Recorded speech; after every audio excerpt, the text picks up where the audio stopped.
Visualization is right at the heart of my own work too. I teach global health.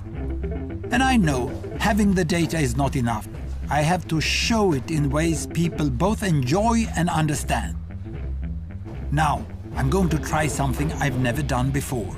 Animating the data in real space, with a bit of technical assistance from the crew. So, here we go.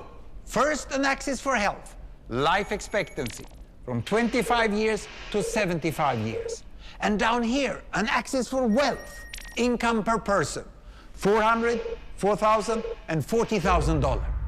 So down here is poor and sick, and up here is rich and healthy. Now, I'm going to show you the world 200 years ago, in 1810.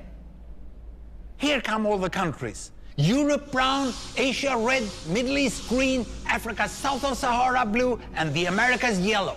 And the size of the country bubbles show the size of the population. And in 1810, it was pretty crowded down there, wasn't it? All countries were sick and poor. Life expectancy were below 40 in all countries.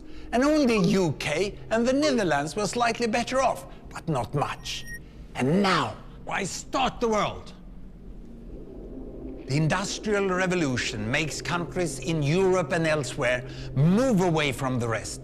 But the colonized countries in Asia and Africa, they are stuck down there.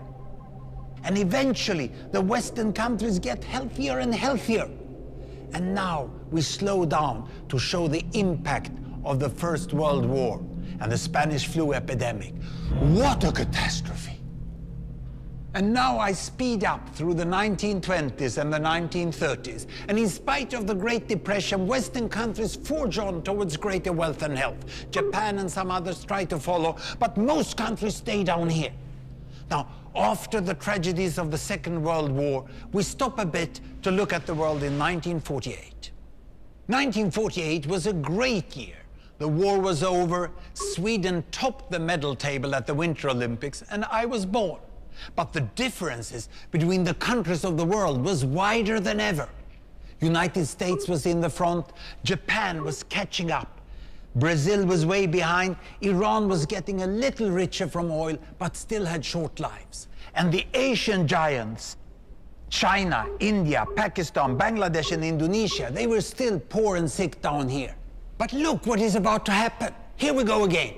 In my lifetime, former colonies gained independence, and then finally they started to get healthier and healthier and healthier. And in the 1970s, then countries in Asia and Latin America started to catch up with the Western countries. They became the emerging economies. Some in Africa follows. Some Africans were stuck in civil war and others hit by HIV. And now we can see the world today in the most up-to-date statistics. Most people today live in the middle, but there are huge differences at the same time between the best of countries and the worst of countries. And there are also huge inequalities within countries. These bubbles show country averages, but I can split them. Take China, I can split it into provinces. There goes Shanghai. It has the same wealth and health as Italy today. And there is the poor inland province Guizhou. It is like Pakistan. And if I split it further, the rural parts are like Ghana in Africa. And yet, despite the enormous disparities today, we have seen 200 years of remarkable progress. That huge historical gap between the West and the rest is now closing. We have become an entirely new converging world. And I see a clear trend into the future. With aid, trade, green technology and peace, it's fully possible that everyone can make it to the healthy, wealthy corner.